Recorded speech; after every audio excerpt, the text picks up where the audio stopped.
This is Bob Oliphant from the Westford Historical Society and Museum, bringing you episode 53 of Season 3 of the Westford Wardsman podcast. The Westford Wardsman newspaper was part of Turner's Public Spirit, a weekly newspaper in Ayer a century ago. In this episode, we'll be reading the Wardsman for the week ending Saturday, December 31st, 1910, and I'll elaborate on what was happening in Westford that week. The week starts with the Westford Center section. Mrs. Helen Layton and daughter Frances have been holiday visitors at Mrs. Mary E. Fletcher's. Miss Gertrude Hamlin from Miss Kimball's School for Girls at Worcester, Miss May Day from Mount Holyoke College, and Alistair McDougall are among our students at home for the holidays. Miss Grace Lumbert was at home for Christmas, but returned directly to Oxford, where her sister-in-law has been very ill. Thomas Bridgeford of North Chelmsford and daughter, Mrs. Sarah Swanwick, spent Christmas Day at Mr. and Mrs. Ralph Bridgeford's. The RFD carriers, who put in an arduous day Monday while others were enjoying their holiday, will have the day to themselves next Monday. The heaviest amount of mail ever handled at the Christmas season is reported at our local post office. Mr. and Mrs. Alfred W. Hartford and daughter Hazel spent Christmas with relatives in Melrose. James Kimball spent Christmas at the Luce homestead. Mr. and Mrs. Oscar R. Spaulding, Mr. and Mrs. Herbert V. Fletcher, and Mrs. Alvin Fisher, Mr. and Mrs. John C. Abbott, and Mrs. Julian Cameron were among those who entertained family groups of relatives for Christmas. A number of our residents manifested their appreciation of the services of our motorman Sherlock and conductor Cutter with tokens of goodwill for themselves and families Christmas Day. These were the men that operated the trolley that ran from Brookside up to Westford Center. There are a particularly interesting set of views of old Hollandish interiors on exhibition at the library, quite worthy of everyone's perusal. Frank Chandler of North Westford is at the Lowell General Hospital, where he underwent a surgical operation the first of the week. The next section is titled Christmas Tree. Well, the weather kept many from the Christmas tree and other exercises at the Congregational Church vestry last Saturday evening. Still, a good number were present to participate in the pleasant occasion. A supper was served for the children at 5:30, largely in the care of the young ladies of the Loyalty Club. Afterward, in the vestry below, there was a good program of recitations and songs, and then came the distribution of presents from the well-filled tree, with Santa Claus as master of ceremonies, impersonated by Otis Day. Not the least in importance among the gifts was a generous purse of money to Reverend and Mrs. Wallace. Also, special remembrances were sent to the sick in the parish. The next section is the Tadmuck Club section. The regular meeting of the Tadmuck Club took place Tuesday afternoon at Library Hall, with a good attendance of the members present.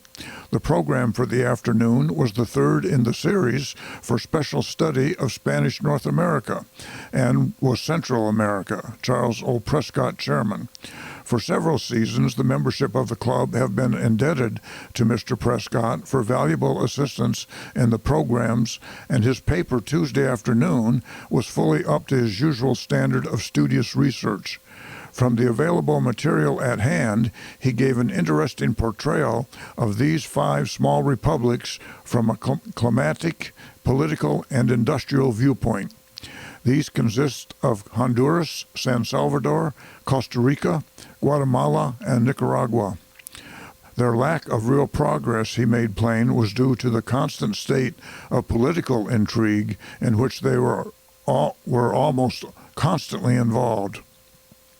It was pleasant Tuesday afternoon to have as guests Miss Julia Hall and Miss Mabel Drew, at home from pedagogical duties for their Christmas vacation. A Coon Supper is the title of the next section. One day last week, Arthur Hildreth was out looking for rabbit tracks on the hill in front of the Hildreth homestead. He espied a good-sized coon emerge from a hollow tree.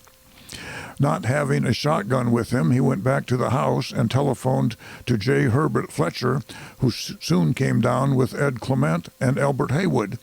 They finally secured the creature by smoking him out, and he proved to be a fine specimen, weighing nearly 16 pounds, with a very handsome skin. There was some joking about a coon dinner for Christmas, but Monday evening, Mrs. Frank C. Hildreth entertained a party of 10 at a supper party that was pronounced a number one by those present, and the coon had its place of honor on the long table. This was accompanied by a pair of roast chickens, and there were vegetables, hot biscuits, and all the fixings, and a variety of pies for dessert. Perhaps what made the roasted coon and chickens even more palatable was that the old-fashioned brick oven, which is still good for service in the home, was heated and used.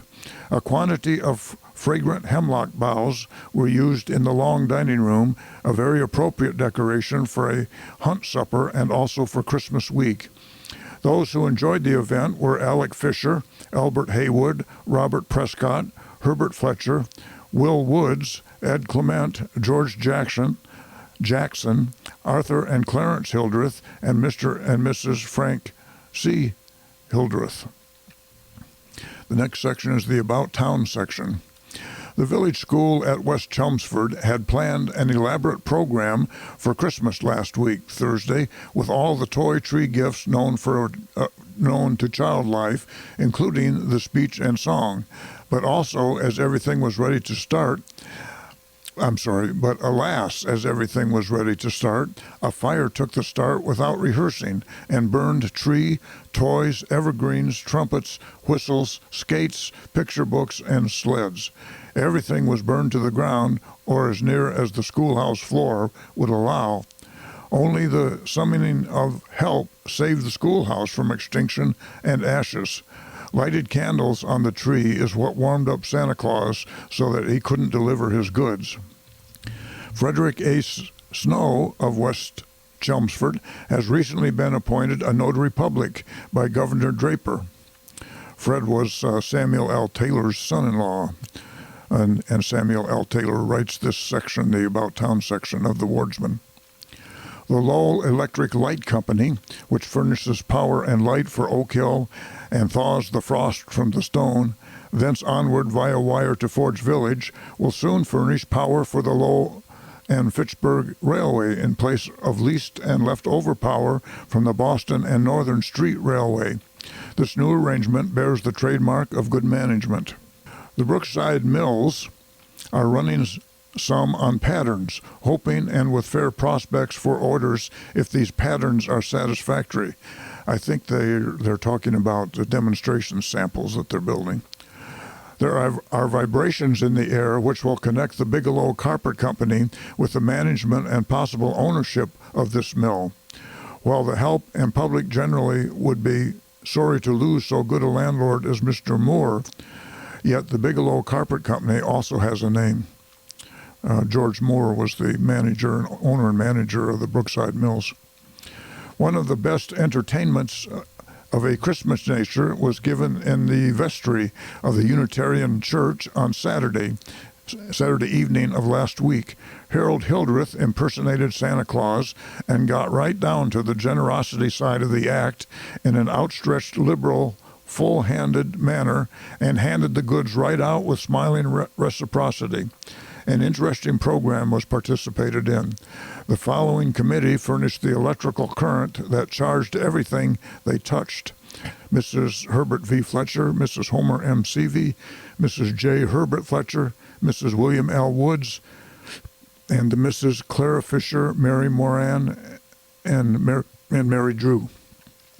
The Fortnightly Club, which has been breathing between preparing to do and doing, with stormy weather for friction, got the spirit of move and do in a large degree last week Saturday evening, keeping step to the spirit of Christmas.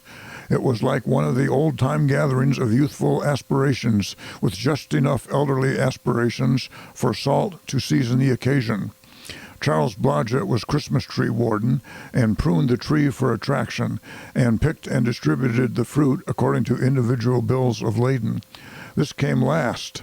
Prior feats of skill brought forth an interesting program. Wallace Johnson commenced harvesting 10-inch ice on Wednesday at Burgess Pond. As prophesied of old, and not so very old either, only last week, Mr. and Mrs. Charles W. Decatur and baby, John Henry Decatur, left Roselands, California last week Monday and arrived at the homeland of hospitality at his father's residence on the Lowell Road in Westford. They lived at the Decaturs lived at the old Pelatiah Fletcher house, which is still there on Lowell Road. Though he was no prodigal son returning home, yet Sunday witnessed a home gathering of rejoicing and music. It answered the temptations of a dinner appropriate to the day we celebrate. At the time of writing, Mr. and Mrs. Decatur and Acquisition are visiting the tempting hospitalities of Henry M. Adams of Groton. I think that may have been his wife's home. Dr. Wells and other physicians held a consultation with surgical instruments on Sunday afternoon at the Brow Cottage on the Providence Road. The name and wherefores in the case are the missing link, which the week will discover, we think. The Taylors celebrated Christmas tree giveaway exercises with chicken, tea party, pleasures following Monday at the home of Mr. and Mrs. Frederick Allen Snow, West Chelmsford. Constable Boynton was called upon to arrest the youngest boy of James Ralphson on the Lowell Road. After a legal questioning at the court at Ayer, he was sent to the reformatory at Concord. The next section is the Forge Village section. The mill of the Abbott Worsted Company closed down on Monday, December 26, for the Christmas holiday. Hermidas Chamberlain, who sustained severe injuries to his foot while at work in the mill at the Abbott Worsted Company, is now able to work again. Christmas Day in this village was observed in a quiet but appropriate manner. Carols were sung at midnight on Christmas Eve, which heralded in the gladsome day. In St. Andrew's Mission, a special music program was given, and in nearly every home, Christmas trees and family reunions were held. Mr. and Mrs. Fenimore Morton entertained at their home Mr. and Mrs. John Morton of Lowell and Miss Elsie Northrop of Pepperell. Mrs. Elizabeth Splain entertained at her home over the Christmas holidays her daughter and son-in-law, Mr. and Mrs. Frank A. Rose and family of Belmont. Mr. and Mrs. James Whigham entertained at Christmas dinner Mr. and Mrs. Albert B. Jones of Worcester and Mr. and Mrs. William Blodgett and family of Groton. Miss Edith Precious spent Monday as the guest of her sister, Mrs. Michael Keefe of Townsend Harbor. Mr. and Mrs. William Weaver and their three grandsons, William Emerson and Elmer DeRone, spent the holidays with their daughter and aunt, Mrs. Henry Tyler of Worcester. Mr. and Mrs. Miles Collins entertained Frank Collins of Lawrence at their home on Christmas Day. The aged brothers of both Mr. and Mrs. Miles Collins lie critically ill at their respective homes.